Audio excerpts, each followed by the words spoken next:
Il est 7h45 ce lundi. Alors que certaines démarrent leur journée, d'autres la terminent tout juste. C'est l'heure des transmissions. Les jours arrivent, donc on va leur raconter tout ce qu'on a fait cette nuit, tout ce qu'on a fait ou tout ce qu'on n'a pas fait. Et tout ce qu'elles vont faire.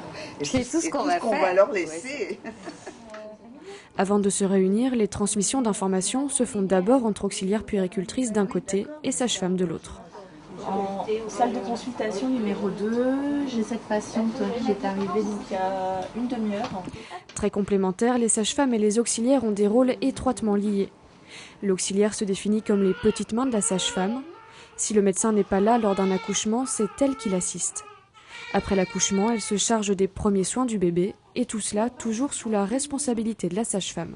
Si vous avez l'habitude de toujours travailler avec la même, et que celle-ci en plus connaît vos gestes, anticipe vos gestes, sur une réanimation où il faut aller très vite, eh bien, au lieu de lui dire « je voudrais ça », en fait elle va vous le mettre dans la main.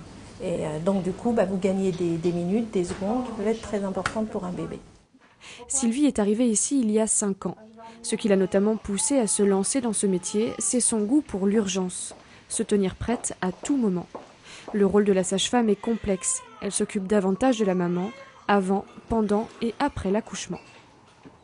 Ce matin-là, à Trappes, les sages-femmes font leur traditionnelle visite de suite de couches.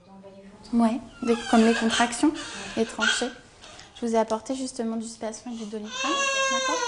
La sage-femme veille au bien-être physique mais aussi psychologique de la maman.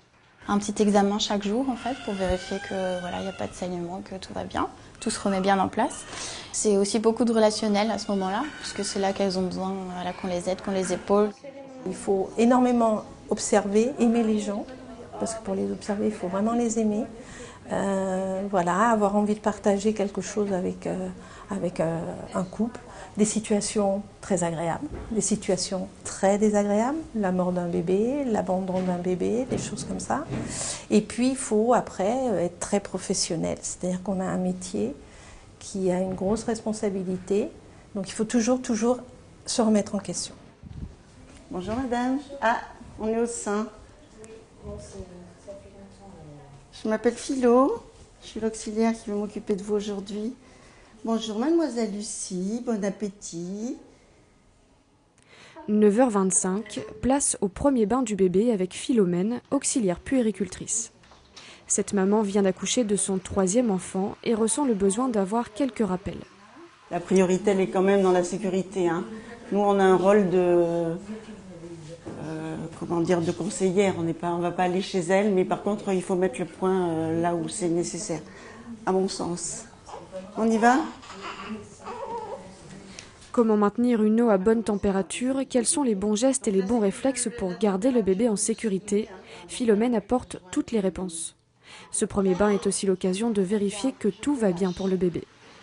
Tu es toute seule, Lucie. 3,40 kg.